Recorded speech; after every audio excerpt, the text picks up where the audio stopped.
दौलत कमाई कुछ ना कमाया, दौलत कमाई कुछ ना कमाया, शोहरत कमाई कुछ ना कमाया, दुनिया में सब कुछ कमाया जिसने कमाई मानवता।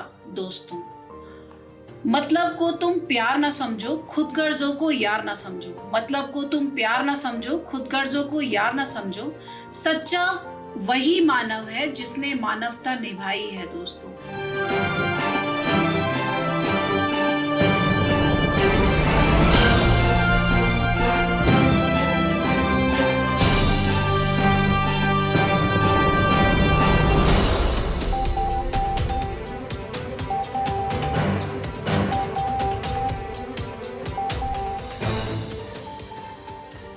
नमस्कार दोस्तों, दिल की बात आपसे सब तक नया एपिसोड, नई कहानी, नई शख्सियत और फिर से नई जानकारी। और आज जिनसे मिलने जा रहे हैं वो समाज सेविका हैं, शिक्षिका हैं, राजनीतिक रूप से भी सक्रिय हैं, यानी कुल मिलाकर मल्टी टैलेंटेड हैं। तो आज जो उनसे हमें ज्ञान प्राप्त होगा, जो जानकारी मिलेगी, वो कहीं ना कहीं बहुत फ्रूटफुल होने वाली है। मैं सबसे पहले स्वागत करना चाहूँगा योगिता शर्मा काकू जी का। मैम, स्वागत है आपका हमारे इस कार्यक्रम में। और आपके बारे में मैं दर्शकों को बता ही रहा था, लेकिन एक चीज़ और मैं बताना भूल गया था इसमें कि आप एनजीओ भी रन करती हैं गायत्री सेवा संस्थान के नाम से, जो कि कैंसर अवेयरनेस पर बेसिकली काम करता है। साथ ही साथ आप स्वयं का एक स्कूल भी संचालित करती हैं जिसका नाम है Holi child PS school. Ma'am, इतनी एक्टिविटीज़ आप कर रहे हो, बच्चों को पढ़ा भी रहे हैं, कैंसर अवेयरनेस का भी काम कर रहे हैं, घर भी आप संभाल रहे हैं, मतलब इतनी सारी जिम्मेदारी आप कैसे निर्वहन कर लेते हैं? मैं इसका उत्तर यही देना चाहूँगी कि नारी शक्ति बलवान होती है, दुर्गा का रूप होती है, ये बस उसी का परिचय। गजब। मतलब कुल मिलाकर आपको पता है कि मुझे घर कैसे चलाना है, बाहर का जीवन कैसे संभालना है, कार्य को कैसे संभालना है। तो यही मेरा सबसे बड़ा सवाल है मैम कि एक्चुअल में आज की डेट में क्या हो रहा है कि गर्ल्स के लिए या फीमेल्स के लिए या वर्किंग वुमेंस के लिए बहुत बड़ा क्वेश्चन मार्क है कि अगर वो बिजनेस को संभालती हैं तो घर छूट जाता है, घर को संभालती हैं तो बाहर का काम छूट जाता है। तो ये जो विशेषता आपके पास है, तो मैं चाहूँगा कि कुछ शब्दों के माध्यम से आप जनरली इसको डिफाइन करें एक बार। मैं आपको इसके बारे में यही कहना चाहूँगी कि हर व्यक्ति, चाहे वो महिला है चाहे पुरुष है, उसकी ताकत असली उसका परिवार होता है। तो इसमें मैं सारा श्रेय मेरे परिवार को देना चाहूँगी। उन्होंने सदैव मेरे को यही कहा है कि आप काम करो, हम आपके साथ हैं। चाहे वो मेरे बच्चे रहे हों, चाहे मेरे ससुर साहब हों या मेरे देवर हों, वही असली योगिता पंकज काकू की ताकत है और उन्हीं के बल पर मैं आगे काम कर रही हूँ और आगे करते रहेंगे। बहुत बड़े, आगे करते ही रहना है। बेसिकली हमें आगे बढ़ना ही है, क्योंकि जीवन हमें मिला ही इसीलिए कि हम आगे कार्य करते रहें और आगे बढ़ते रहें। मैम, जैसे आप राजनीतिक रूप से वर्किंग कर रही हैं अभी, क्योंकि देश में हर तरह का माहौल होता है, राजनीति को लेकर तो गलतफहमियां कुछ ज़्यादा ही क्रिएट होती हैं। मैं किसी पार्टी पॉलिटिक्स की बात नहीं करूँगा विशेष रूप से, लेकिन राजनीतिक रूप से जो गलतफहमियां हैं समाज में है, या नई जनरेशन है जो राजनीतिक रूप से सक्रिय होती है, अभी आना चाह रही हैं वो राजनीति में अच्छे कार्य करें और किस तरह से करें, इसके बारे में जानना चाहूँगा विशेष रूप से आपसे। राजनीति में जब हम कदम रखते हैं तो एक मुख्य हमारा उद्देश्य होता है समाज सेवा जी, और उस एजेंडा को लेकर हमें बहुत क्लियर चलना चाहिए। उसमें हमें कोई भी किंतु परंतु नहीं होना चाहिए। कुछ भी हमारे किए हुए कार्यों में ये विषय नहीं होना चाहिए कि हम अपने घर को भर रहे हैं। ये प्रमुख उद्देश्य होना चाहिए। कोई किसी भी पार्टी का नेता हो, उसका प्रमुख उद्देश्य ये होना चाहिए समाज सेवा। मतलब समाज सेवा, हमारी जनता जो है किसी भी दुख से, अगर संकट से जूझ रही है तो वो नहीं होना चाहिए, उसको दूर करना हमारा मुख्य उद्देश्य है। जैसे कि राजनीति की बात कर रहे हैं हम, तो उसमें विषय जो रहते हैं वो बिजली, पानी, कानून व्यवस्था और असमानता का अभाव नहीं होना चाहिए। मैं एक बात और जानना चाहूँगा आपसे कि राजनीति अपने आप में वैसे तो विशाल समुद्र है, महासागर है, और इसमें तो इसकी अथाह पाना अपने आप में बड़ा मुश्किल है, बड़ा चैलेंज है। लेकिन कहा जाता है कि महिला के लिए राजनीतिक क्षेत्र उचित नहीं है या सही नहीं है। ये बात कहाँ तक सारगर्भित है? देखिए, इस विषय में मैं यही कहना चाहूँगी कि आप किसी भी फील्ड में जाइए, चाहे ये राजनीति के लिए ही नहीं कहा जाएगा, सब विषय पे, किसी भी क्षेत्र के लिए आप कह सकते हैं। ये सब आपके ऊपर निर्धारित होता है कि आप किस एजेंडा के साथ आप जा रहे हैं और आपकी विचारधारा क्या है। काम करने के कई तरीके होते हैं, हम तय करते हैं कि हमें काम किस तरह से करना चाहिए। व्यक्ति विशेष की सोच की बात है। मतलब आपने शॉर्ट एंड स्वीट में इतनी अच्छी बात बता दी है कि सामने वाले को समझ में आ जाना चाहिए कि एक्चुअल में उसके लाइफ में उसको करना क्या है जी प्रैक्टिकली। जी और मैम जैसे आपका गायत्री सेवा संस्थान है, जी। जब इसका जन्म हुआ, मतलब जब भी इसको बनाया गया, तो वो जर्नी भी मैं आपसे जानना चाहूँगा कि इस किस उद्देश्य को लेकर इसको बनाया गया था।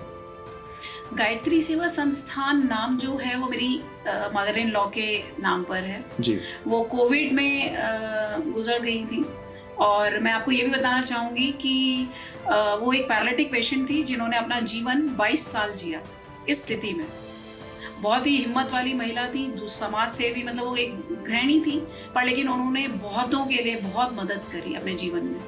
तो मेरे हस्बैंड पंकज शर्मा काकू जी ने उनके देहांत के बाद ये तय किया कि जो मम्मी का उद्देश्य था वो सक्रिय रूप से रहना चाहिए और उन्होंने इस संस्था का निर्माण किया। तो बेसिकली ये जो संस्था है जी, इसका मतलब जो कार्य क्षेत्र है या किस क्षेत्र में विशेष रूप से कार्य कर रही है? मेरी संस्था गायत्री सेवा संस्थान एक तो कैंसर पेशेंट्स के लिए काम कर रही है। इसमें हम कैंसर पेशेंट्स को निःशुल्क आवास, भोजन और यातायात देते हैं। और ये जो मरीज आ रहा है वो राजस्थान के अन्य शहरों से आ रहा है और अन्य राज्यों से भी आ रहा है। और बहुत संतुष्टि होती है कि मेरा जीवन सार्थक बन रहा है, कि मैं उनके काम आ सक रही हूँ। और शायद ईश्वर की इच्छा थी, इसीलिए ये जो फील्ड है वो तय हुआ और हम इस पे सक्रिय रूप से काम कर रहे बेसिकली हैं। कैंसर पेशेंट्स अपने आप में जीवन से जूझते हैं और जी। बहुत गंभीर रूप से जूझते हैं। जी। आपने करीब से देखा है जी। इसको, और बहुत अच्छी बात है कि आप कैंसर पेशेंट्स के लिए इतनी डेडिकेट होकर काम कर रही हैं, जो बेसिकली समाज में उनके घर वाले भी नहीं कर पाते मुख्य रूप से जी, देखा जाए तो, बिल्कुल। क्योंकि ऐसे समय पे घर वाले ही सबसे पहले साथ छोड़ते जी, हैं। देखने को आता है ऐसे कि मतलब बेटा अपने पिता को नहीं लाना चाहता क्योंकि ये इलाज काफी लंबा चलता है। 2 साल अगर चलते हैं तो वो कहते हैं आप यही रख लो, हॉस्पिटल में, शेल्टर में रख लो, हम नहीं कर सकते, हमें कराना ही नहीं है इलाज। इस तरह की बात भी देखने को आती है। मतलब मानवीय संवेदनाएं कहीं ना कहीं खत्म हो चुकी है जी, अगर जी, देखा जाए जी, तो, जी। बिकॉज कैंसर जैसी बीमारी का इलाज आप सभी जानते हैं कि बहुत मुश्किल है, चैलेंजिंग भी है जी। अपने आप में। और फिर घर परिवार के लोग ही जब अपनों को ही छोड़ जाते हैं तो वो कितना दर्द भरा सफ़र होता है। वो इंसान बीमारी से आई थिंक बाद में मरता है, वो अपनों से पहले मर जाता बिल्कुल, है। बिल्कुल। उसकी भावनाएं वहीं खत्म हो जाती है कि जी। जिसके ज़िंदगी भर जिसके लिए कार्य किया, जी, जिसको बड़ा किया, आज वही उसके साथ नहीं है। जी, तो ये चीज़ें आपने करीब से देखी। बहुत करीब से। तो इसमें मैम एक बात जो सवाल मेरे जहन में आता है कि जब हम मानवीय संवेदनाओं की बात कर रहे हैं अभी, तो क्या हमारा आज का शिक्षा तंत्र इसका दोषी है, या हमारे आसपास ऐसा कोई माहौल क्रिएट हो गया है कि मानवीय संवेदनाएं धीरे धीरे धराशायी होती जा रही हैं? मेरा मानना कुछ अलग है इसमें। मेरा मानना है कि शिक्षा अपनी जगह काम कर रही है, इसमें मानवता मर चुकी है। मानवता का अभाव है इसमें। चाहे वो किसी भी रिश्ते को आप उठा के देख लीजिए, मानवता का अभाव है। मानवता जीवित होनी चाहिए और सभी व्यक्तियों को, सभी जन जन को इस बात के लिए जागरूक होना चाहिए। हमें बहुत कुछ समय के लिए हमें जीवन मिला है और जो रिश्ते बने हैं वो हमारा कर्म है और कर्म प्रधान ही हमारी पूंजी है। बिल्कुल। तो उस कर्म से हम पीछे ना हटें, चाहे वो हमारी चुनौतियां कोई भी हो, चाहे वो मरीज हो या चाहे वो किसी को हमें शिक्षा प्रदान करना हो, या विभिन्न प्रकार के अन्य क्षेत्रों में हम देखते हैं कि जहाँ हमें एक्टिव रूप से खड़ा होना चाहिए, वहाँ मानवता का अभाव है। मानवता का अभाव तो है ही मैम, तब बिकॉज बहुत सारे केस हम दिन रात देख रहे हैं कि हम कहीं ना कहीं अपनों से दूर होते जा रहे हैं। और आज एक घर के अंदर ही मोहल्ले बन गए हैं। पहले पूरा मोहल्ला एक घर हुआ करता था, लेकिन संवेदना इस तरह से खत्म हुई है, इस तरह से धराशायी हुई है कि एक घर ही मोहल्ला बन गया है आज के समय में। और वो चीज़ हमें कोविड के टाइम बहुत ज़्यादा देखने को मिली थी। ठीक है मैम, जैसे महिला होने के नाते आप घर परिवार भी संभालती हैं अपना और राजनीति में भी कार्य कर रही हैं, तो बेसिकली मेरा जो सवाल है उन बच्चियों के लिए है, उन गर्ल्स के लिए है जो युवा जनरेशन है और कॉलेज लाइफ अपना अभी पढ़ाई कर रही है। वो अगर वो समाज सेवा के रूप में, समाज सुधारक के रूप में राजनीति में आना चाहती हैं, तो क्या रास्ता उनको अख्तियार करना चाहिए? समाज सेवा में पहले तो आपके अंतरात्मा में इच्छा होनी चाहिए कि हाँ, हम सिर्फ अपने बारे में नहीं सोचें, हमें औरों के बारे में भी सोचना है। यहाँ से शुरुआत होती है राजनीति की, क्योंकि वही कर सकता है कि जिसके अंदर ये संबल हो कि मैं अपना परिवार तो चला ही सकता हूँ और मैं समाज में भी जुड़कर काम कर सकता हूँ। अगर यहाँ पे अपन देखें कि महात्मा गांधी जी को अगर लिया जाए तो उन्होंने क्या किया था? उन्होंने यही तो किया था। वो इतने पढ़े लिखे हुए, इतने एजुकेटेड होने के बाद उनके अंदर मानवता जागी कि मेरा देश कहाँ जा रहा है, बिल्कुल। ऐसी मेरी पढ़ाई, ऐसी मेरी शिक्षा किस काम की जिसमें मेरे देश में महिला के लिए तन ढकने के लिए वस्त्र नहीं है। तो बस इसी भावना को लेकर आप आगे जाएं। राजनीति का प्रमुख उद्देश्य ये बना है कि हमें समाज सेवा करनी है। अपने घर से शुरुआत होती है, चैरिटी बिगिंस एट होम। तो घर से शुरुआत कीजिए, अपने पेरेंट्स को खुशी रखिए, अपने भाई बहन को खुश रखिए। अगर आप खुद माता पिता हैं तो अपने बच्चों को एक ऐसे पालन कीजिए जैसे कि आपके माता पिता ने आपको पाला है। उसमें कोई भेद नहीं होना चाहिए। बहुत ही गंभीर और सारगर्भित बात आपने बहुत सीधे और सरल शब्दों में कही। और एक बात और जानना चाहूँगा मैम, बेसिकली ये सवाल मेरा नहीं, या हो सकता है नई जनरेशन जो आई थिंक जानना चाहेगी आपके माध्यम से, कि गर्ल्स हैं उनके ऊपर जिम्मेदारियाँ बहुत होती हैं, ठीक है। अभी शादीशुदा नहीं है, अभी बस पढ़ाई कर रही हैं, वो अपना घर भी संभाल रही हैं और अपना बिजनेस पे भी फोकस कर रही हैं, अपने करियर पे भी ध्यान दे रही हैं, जो उनके माता पिता उनसे चाहते हैं, ठीक है, कि मेरी बच्ची बड़ी होकर कुछ अच्छी गवर्नमेंट जॉब लग जाए, या उसके हिसाब से वो पढ़ाई भी कराते हैं। अभी का जो माहौल हम देख रहे हैं दिन रात जो हमारे सामने है, कि कुछ गलतियां ऐसी हो जाती हैं उनसे कि वो गलत रास्ते पर चली जाती हैं, तो इसके लिए आप किसको दोषी ठहराएंगे बेसिकली? देखिए, ये जो अपन देखने को आ रहे हैं, सिर्फ महिलाएं नहीं, मैं आपको इस बात पे कभी ये नहीं कहूँगी कि सिर्फ महिलाएं ऐसा करती हैं। हर व्यक्ति जो आर्थिक रूप से सामर्थ्य नहीं है जी, वो इस तरफ दौड़ रहा है, जो कि गलत है।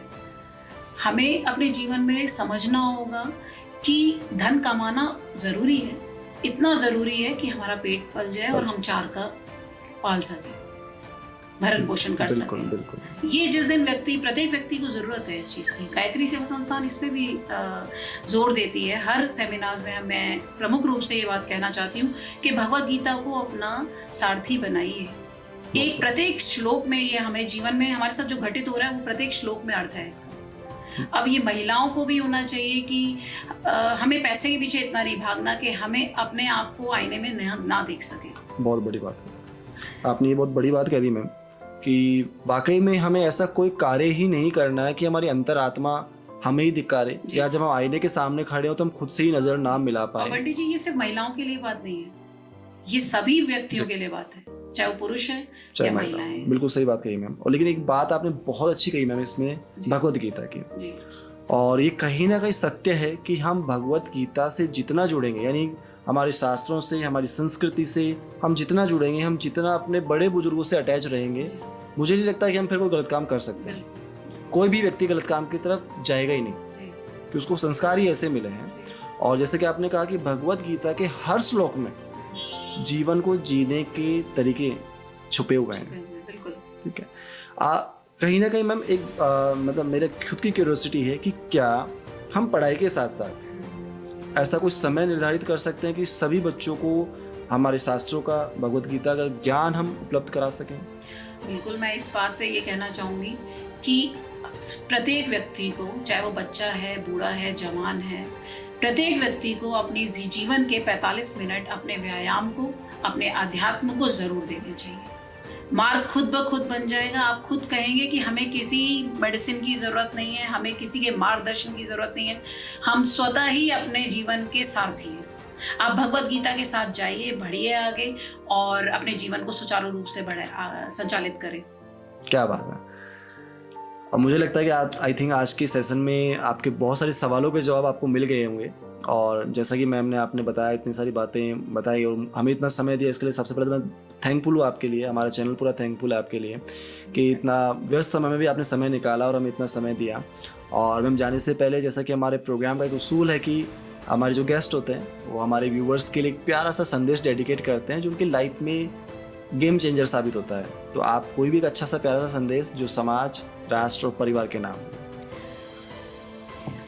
मैं सिर्फ एक मैसेज देना चाहूँगी जो गायत्री सेवा संस्थान का प्रमुख उद्देश्य है।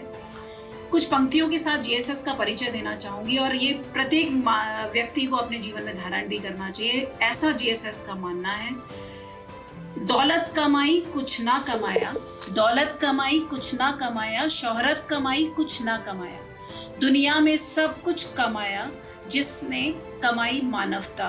दोस्तों, मतलब को तुम प्यार ना समझो, खुद गर्जों को यार ना समझो। मतलब को तुम प्यार ना समझो, खुद गर्जों को यार ना समझो।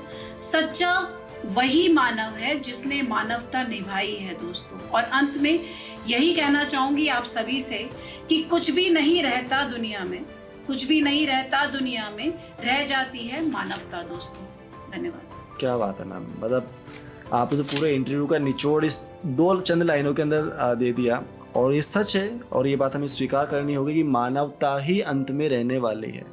हम चाहे कितना भी कमा लें, कितना भी धन के पीछे भाग लें, पद मान प्रतिष्ठा दौलत शोहरत के पीछे कितना भी आप भागो, लेकिन जीवन का एक मोड़, एक मुकाम ऐसा आता है जहाँ हमें महसूस होता है कि एक्चुअल में मानवता का होना कितना ज़रूरी है। मैम बहुत बहुत धन्यवाद आपका कि आपने इतना कीमती समय निकाला और हमें इतनी सारी बातें बताई। फिर मिलेंगे नए एपिसोड में नई शख्सियत के साथ, नई जानकारी के साथ। दिल की बात आपसे सब तक।